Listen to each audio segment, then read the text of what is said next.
संत नामदेव और श्री कृष्ण प्रेम जो मंदिर की दीवारें तोड़ दे। महाराष्ट्र की पावन भूमि पर एक साधारण दर्जी का बेटा जन्मा। नाम था नामदेव। न धन, न विद्या, न शास्त्रों का ज्ञान, बस हृदय में एक ही नाम बसा था, कृष्ण। नामदेव के लिए कृष्ण कोई मूर्ति नहीं थे, वो मित्र थे, वो अपना थे, वो हर सांस में बसे प्राण थे। जब मंदिर ने प्रेम को ठुकरा दिया, एक दिन नामदेव पंढरपुर के विट्ठल मंदिर पहुँचे।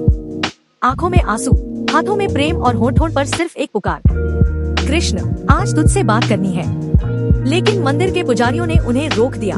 तुम नीची जाति के हो, मंदिर में प्रवेश वर्जित है। नामदेव स्तब्ध रह गए। वो चिल्लाए नहीं, लड़े नहीं, बस मंदिर की पिछली दीवार के पास बैठ गए, वहीं जहाँ कोई नहीं आता। आंसू जो भगवान तक पहुँच गए। नामदेव ने जमीन पर सिर रखा और फूट फूट कर रोने लगे। कृष्ण, अगर तू मेरा है तो ये दीवार क्या चीज है? उनके आंसू मिट्टी में नहीं गिरे, सीधे वैकुंठ तक पहुँचे। भगवान को भी रुला देने वाला क्षण कहते हैं। मंदिर के अंदर स्थापित विट्ठल की मूर्ति ने पीठ मोड़ ली। पुजारी घबरा गए, यह क्या हो रहा है? और जब देखा, मूर्ति का मुख मंदिर की पिछली दीवार की ओर था, वहीं जहां नामदेव रो रहा था।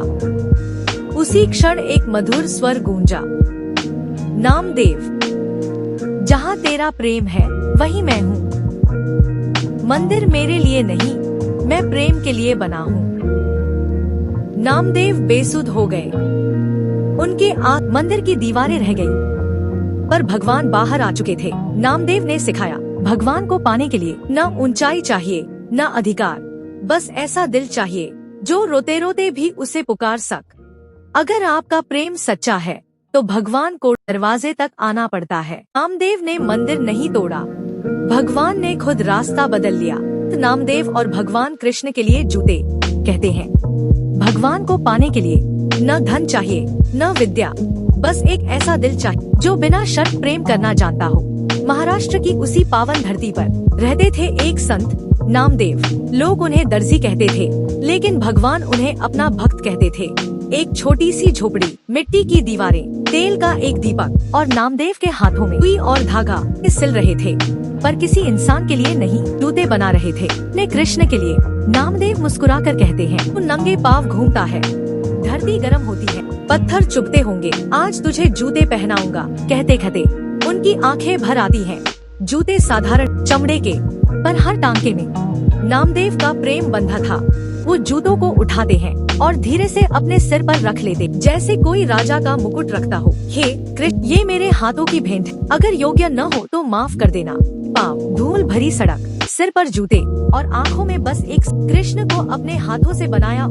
रास्ते में लोग हंसते हैं, पागल हो गया है, जूते भगवान। लेकिन नामदेव चुप रहे, क्योंकि सच्चे भक्त करोड़ों लोगों की नहीं, भगवान की सुनाई देती है।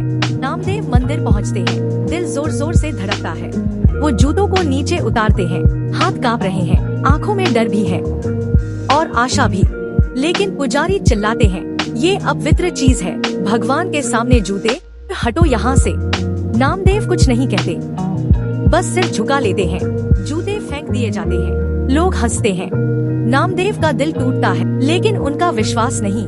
वो जूतों को उठाते हैं, मंदिर की दीवार के पास और जमीन पर लौटकर प्रणाम करते हैं। आंसू बहते हुए कहते हैं, कृष्ण, अगर तुझे ये जूते नहीं चाहिए तो समझ लूंगा कि मेरा प्रेम भी तुझे पसंद नहीं। कृष्ण की लीला।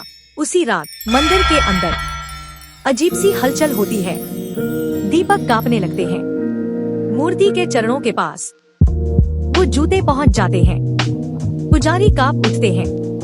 एक दिव्य स्वर गूंजता है, ये जूते अपवित्र नहीं, ये उस भक्त के प्रेम से बने हैं जो मुझे अपने हृदय में पहनता है। भक्त की जीत। सुबह नामदेव मंदिर के बाहर बैठे होते हैं, आंखें बंद, चेहरे पर शांति।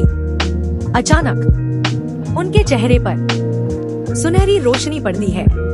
वो समझ जाते हैं, कृष्ण ने जूते स्वीकार कर लिए। उनकी आंखों से खुशी के आंसू बहने लगते हैं। याद रखना, भगवान को करोड़ सोने चांदी नहीं चाहिए, उसे चाहिए वो हाथ जो प्रेम से उसके लिए कुछ बना सके। नामदेव जैसे हाथ और नामदेव जैसा दिल। संत नामदेव और कुत्ता, जब प्रेम ने भगवान को भी झुका दिया। नामदेव ऐसे संत थे जिनकी भक्ति किताबों में नहीं, जीवन में दिखती थी। उनके लिए भगवान केवल मंदिर में नहीं रहते थे, भगवान हर जीव में बसते थे, इंसान हो या पशु। उनकी नजर में सब में वही कृष्ण मुस्कुराते थे। एक दिन की बात है, नामदेव ने अपने घर में साधारण सी रोटी बनाई, ना घी ज्यादा, ना स्वाद की कोई सजावट, बस भूख मिटाने भर की रोटी। नामदेव रोटी लेकर भगवान के नाम का स्मरण करते हुए बैठने ही वाले थे कि तभी एक कुत्ता आया, भूखा, डरा हुआ और कांपता हुआ। उसने झपट्टा मारा और रोटी उठाकर भागने लगा। आसपास के लोग चिल्लाए, अरे कुत्ता रोटी चुरा ले गया, भगाओ इसे। लेकिन नामदेव ना गुस्सा हुए, ना दौड़े, ना डांटा।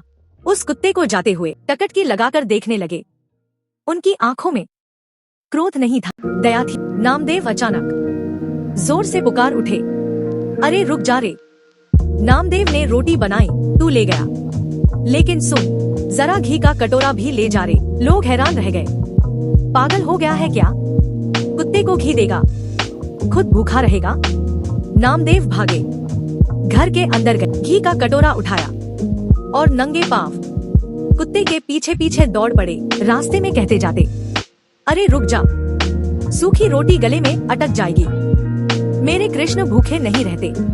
उनकी आवाज कांप रही थी, आंखें भीगी हुई थी। कुत्ता थोड़ी दूर जाकर रुका। नामदेव हांफते हुए पहुँचे। उन्होंने घी का कटोरा जमीन पर रखा और बड़े प्रेम से बोले, खा ले, पहले घी लगा ले, भगवान कभी बिना घी के रोटी नहीं खाते। कुत्ते ने रोटी खाई, घी चाटा और शांत हो गया। उसी पल कुछ ऐसा हुआ जिसे देखकर सारी भीड़ स्तब्ध रह गई।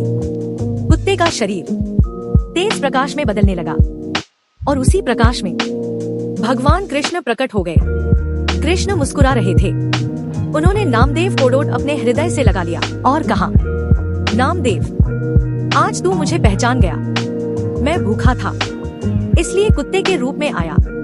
तूने न पूछा ये कौन है, न ये देखा इंसान है या जानवर, तूने बस मुझे देखा। नामदेव फूट फूट कर रो पड़े। वो बोले, प्रभु, मैंने तो हर जीव में तुझे ही देखा है। कृष्ण ने कहा, जहाँ ऐसा प्रेम हो वहाँ मैं मंदिर छोड़कर भी चला आता हूँ। जो भक्त कुत्ते में भी भगवान देख ले, उसके घर भगवान खुद रोटी खाने आते हैं।